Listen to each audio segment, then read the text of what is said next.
Man After Man, An Anthropology of the Future.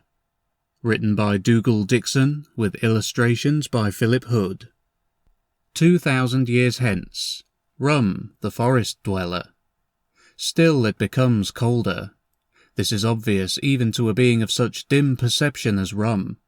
His favourite hollow has not yet cleared of snow, and already the sun has passed its high point. From now on, for the rest of the year, the days will become shorter and the air colder. Therefore, the snow will not melt at all. It is going to be far more difficult to find food. Although his intellect is basic, his senses are acute enough when food needs to be located. His mate and his children are safe from the cold in their hollow tree den, but they will soon be hungry. They may need to move away, to follow the sun like all the others in the area have done. Rum has always resisted that, because his instincts have told him that if everybody else moves away, all remaining food will be left for himself and his family. So far, this philosophy has worked. The gathering of food has become more and more difficult, but there has been enough to keep them alive. Now he is not so sure. If the snow does not melt, then little will grow during the rest of the year. He gathers the twigs and branches of the scrubby bushes rising above the snowy ground cover. With a prickly armful, he turns back towards his den. The leaves will be bitter and tough, but at least they will be edible. He surmounts a ridge and glimpses a group of people below him. Fast as a blink, he drops his branches and falls to the ground, off the skyline. What are people doing here? Everybody in the area has moved away, following the sun. Stealthily, he moves back up the slope and peers cautiously over the top. They are people, all right, but quite unlike any people he has ever seen. Their bodies are padded out with fat, and their hair is dense and curly. There are thick rolls of flesh around their necks and wrists, and their faces are broad with enormous nostrils but tiny eyes. There are about 10 of them, and they are moving towards the sun. It is as if these creatures have come from an even colder place, and they are following the sunshine, just as Rum's people have done. Are they really people? They have a body, 2 arms, 2 legs, just like Rum, but apart from that they are quite different, with their furs and their fatty rolls. They are also from a different place, so they cannot be people like him. They must, then, be animals. Food! The coarse leaves and twigs forgotten, Rum waits until the group has crossed the open ground and moved into the wispy trees. Then he scampers down the slope towards their track, taking advantage of any cover that lies in the way. Their smudgy footprints in the snow make their trail easy to follow. Silently, as he does when he is stalking birds, he creeps up on the rear of the party, waiting for stragglers. There are none. They are moving as a tight, compact group. After a while, the party comes across the stream that runs through the valley, tinkling along coldly between transparent shelves of ice. They pay it no heed, but move onwards, except for one youngster. Unnoticed by its group, it goes down onto its knees by the chilly water, scoops some up in its broad palm and begins to drink. The remainder of the group presses onwards. This is Rum's chance. Silently, he pounces upon its back, and the youngster stiffens beneath him and gives out a single high-pitched plaintive yell, like one of his own babies crying. That yell almost stops the attack, so human is it. But he presses home his advantage. Throwing his hand over the creature's broad nose and mouth, stifling the unnerving noise, he wrenches its head backwards into the folds of its neck. A cracking noise tells Rum that the move has been satisfactorily fatal, and the body goes limp. The yell has alerted the rest of the group, who turn back and with cries of anger descend upon Rum and his victim. It is too late, though. The forest dweller has hoisted the dead creature onto his shoulder and disappeared into the snowy thickets. As he goes, he hears the noises of anger behind him, and hears them change into wails of anguish and loss. What has he done? Creatures that can feel loss so acutely and can make such sounds of despair, surely they must be people after all. The wailing fades and disappears behind him, but it will remain long in his memory. It will come back to him in quiet moments, or when he is concentrating on something else, and for many a day he will feel sorrow and sympathy with these strange beings. What has he done? He has fed his family, that is what he has done. With a more confident stride, he makes his way with his prize back to his mate and his children in their hollow tree den. They will see the winter through all right now. Larn, the plains dweller. Larn strides across the grassy plains at the head of his tribe. Not far off, he sees a thicket of bushes and thorn trees that he does not trust. Another group of plains dwellers met danger at such a clump not long ago, when a pack of some new kind of animal burst from within, taking them by surprise and killing 3 of their number before the rest could escape. Larn had thought about this incident for some time, and it made him uneasy. He had noticed that the other animals, the little animals of the grassy plains, had their enemies. There was always strife and death in the undergrowth, but not for the plains dwellers. He had always assumed that this was because the plains dwellers were the largest creatures around. They had no enemies. The plains were theirs and theirs alone. As a result, the populations of plains dwellers are growing and growing. As a lad, Larn could remember travelling with his tribe for days on end, and not meeting any others. Now other tribes are seen daily, and each one seems to be becoming bigger and bigger. In one part of his mind, Larn feels pride at this. His people are the masters of this landscape, and they should spread and fill it. Another, quieter part of him rebels, however. If there are more and more plains dwellers as time goes by, will there always be enough grass to feed them all? He turns and looks back at his tribe and counts them. 10 females, all his mates. 5 young males that have latched on from other tribes. 6 of his children, almost adult. 12 of his juvenile children, and 2 old females, members of the original tribes of 2 of his mates. He took responsibility for these when he chose the females from those tribes. It was the 2 old females that kept the tribe moving slowly. They all had the long legs with muscular thighs and tapering feet that allowed them to run quickly. However, they rarely had the chance to do so. Sure enough, the youngsters would run about very actively, but the older members had to remain close to one another, and so moved at a slow and sedate pace.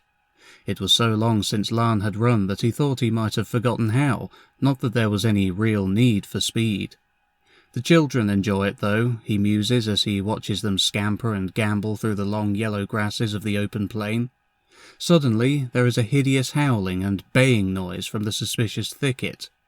He had let his mind wander and had forgotten the danger that the other tribe had faced. With a yelled warning he brings the whole tribe together, but the youngsters are scattered too far.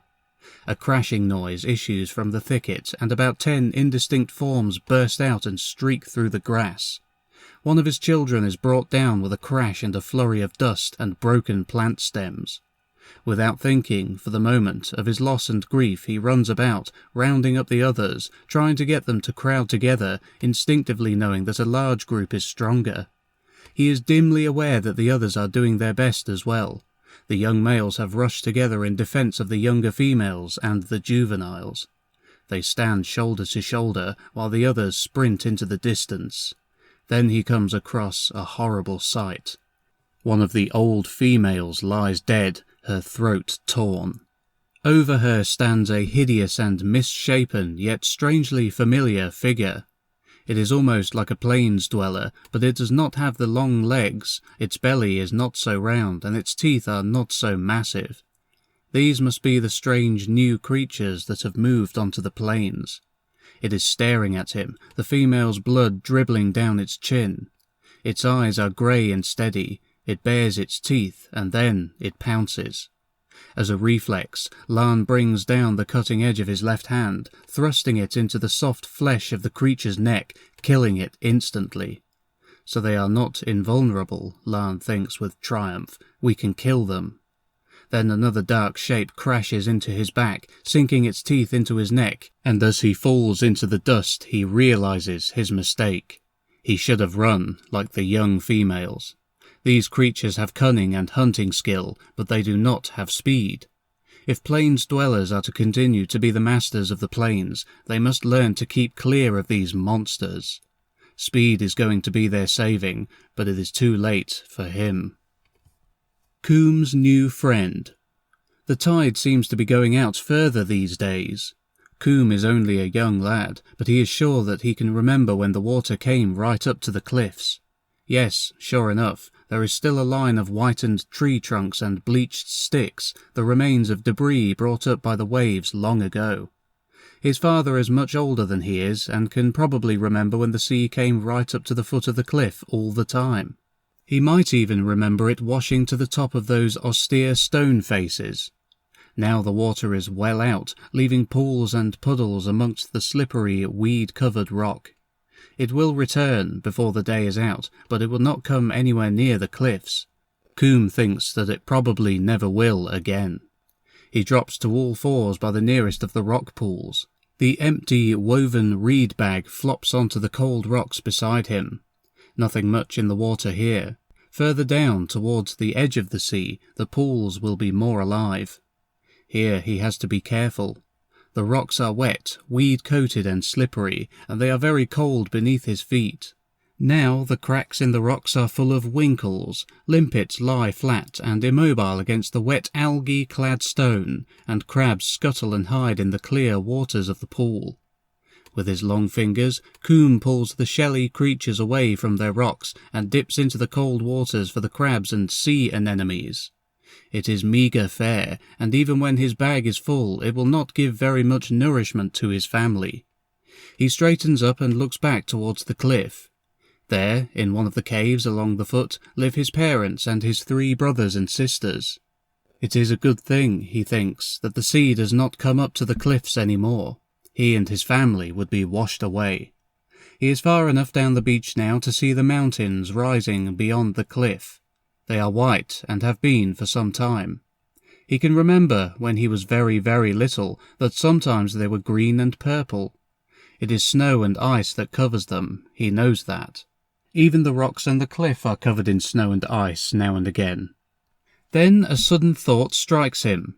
Snow and ice are made of water, so could it be that, with so much more snow and ice over the land, the water has been taken from the sea, and that is why the sea does not come up to the cliff any more? A loud splash from behind breaks his train of thought. Something big trapped in a pool. He turns quickly. At first he thinks it is a fish, but he has never seen a fish as big as that. Then he thinks it is one of his family who, having slipped in, is finding it difficult to get out. But no, it is neither of these. It seems to be something in between. The creature rises halfway out of the water. It has a face like his, with eyes, a nose and a mouth, but the eyes are enormous, the nose a pair of slits, and the mouth a vast, down-turned feature between huge fleshy lips. It has arms and hands, but the rest of the body is indistinct in the water. It seems to be smooth and shining. Coomb stares at the apparition, and it stares back at him. The great mouth begins to work, and sounds come out. It is trying to say something. Is it dangerous? No, Coomb does not think so. In a strange way it is almost like himself. He says a few words back to it, 1 or 2 of the few words that he and his family use, but that is no good. Whatever it is does not understand. Instead, Coomb tentatively reaches out his hand. The odd creature reaches out its own hand, and the 2 touch. A friend! Coomb has found a friend outside his family. He lets drop the strange slippery hand, and turns to run back to the cave to tell everybody, full of joy and surprise at his discovery. His father is there, at the entrance, cracking open and scooping out a shellfish that the others of the family have brought him. Coomb goes running up to him, grunting out his news. His father is all attention, as are his older brothers. The result is unexpected. Coomb is snarled at to move out of the way, then thrust into the cave while the others run off down the beach towards the sea. That is not right, thinks Coomb. That is not how it should have happened. They do not seem at all pleased about the new friend. He is not going to stay in the cave while all this is happening, so he runs down the rocks after them. But he is too late.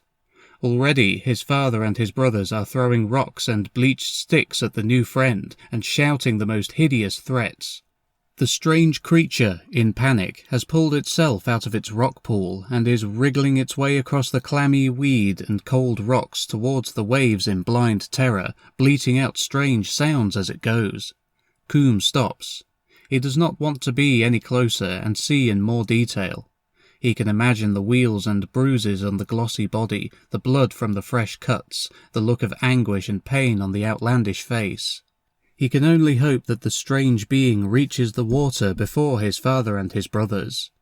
With sadness he watches it slip into the waves, beyond the gesturing figures of his family. A flip of the fin-like tail, and it is gone. Well, his father must be always right. Coomb considers the matter.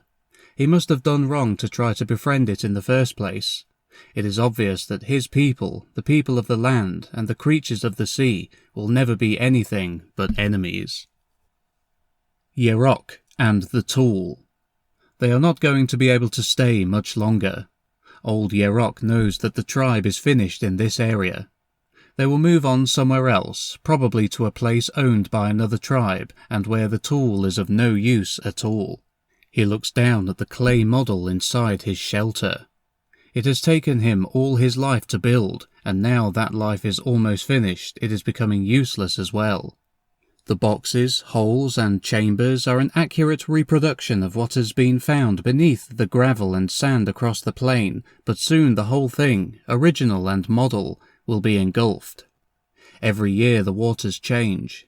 The rivers flow out of the ice wall and wash across the plain to the distant sea, splitting, crossing one another and rejoining amongst the shifting patterns of gravel banks, sandbars and clay pans.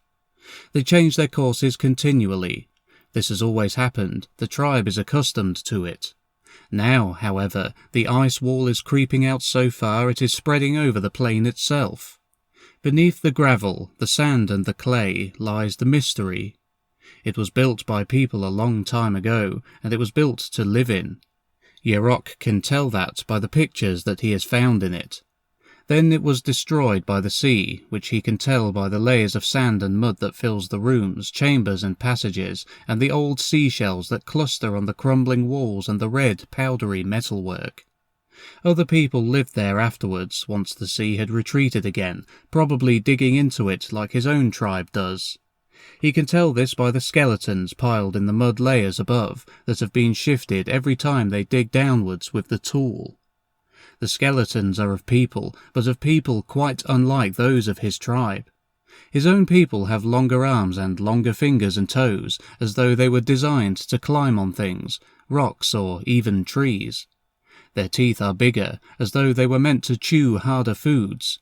Yerock feels a great sympathy with these old people, guessing that when he is dead, and that occurrence is not too far away, his skeleton will be found to be more like that of one of these ancient people than that of one of his own tribe. He has known that for years, but of course nobody else noticed. He was born different, as if he were actually the son of a very distant ancestor, but one who had lain dormant generation after generation and only reappeared with Yerock's birth. His resulting greater intellect soon made him the leader of the tribe, and he led them into peaceful and plentiful times. It is his one great sadness that his children do not take after him. They are all the same long-armed, long-fingered, dull-witted, instinctively acting creatures as their mothers.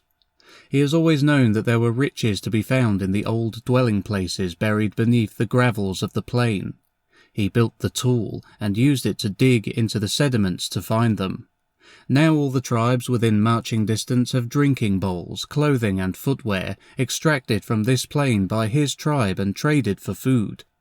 Soon all that will be finished.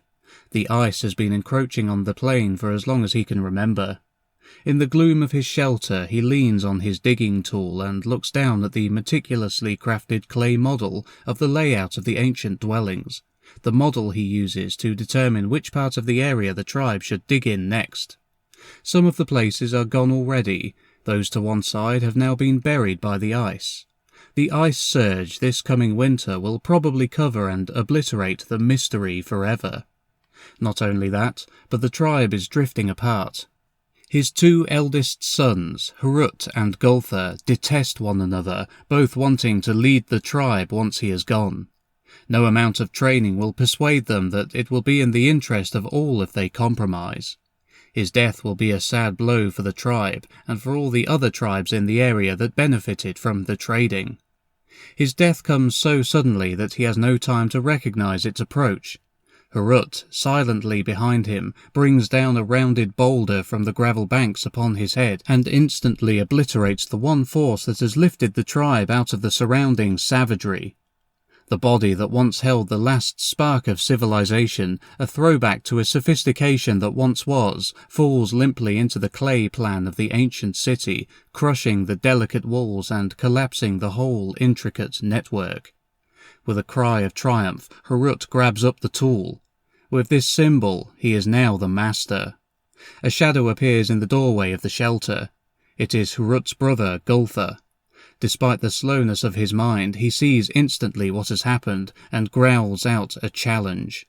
Heorot swings up the tool in a wide arc, catching Gulther across the face and neck and sending him staggering backwards to collapse bleeding on the gravel. He leaps out into the chill blue daylight and chops downwards with the tool until he is sure that Gulther is dead. Then he stops to catch his breath. He is truly the leader now. He shakes the blood-stained trophy in the air in triumph. He has discovered the true function of the tool.